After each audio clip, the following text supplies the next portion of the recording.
ご覧の皆さん、こんにちは。しんです。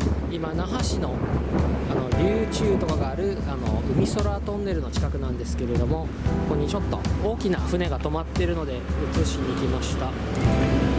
こういう感じで大きな船が止まっております。ちょっと近くを通ってですね、大きな船を見つけたので撮影しにちょっとだけ寄ってみました。すごいでかいですよね。これ何階建てぐらいなんでしょうか。続々とね、観光客が降りてきているので、すごいでかいですね。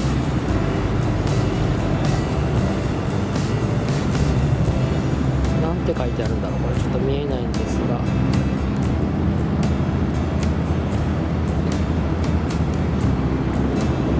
ゴールデンプリンセス、ロンドンなんですね。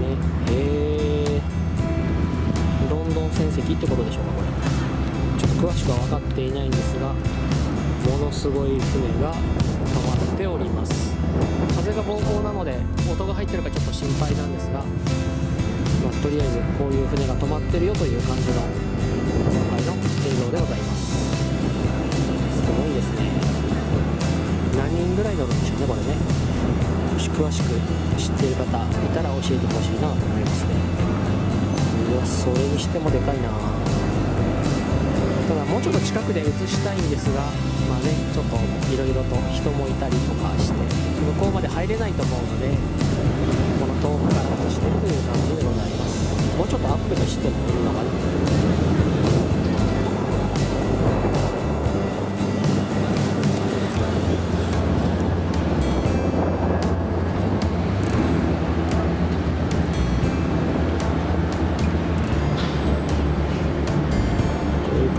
すごいですね。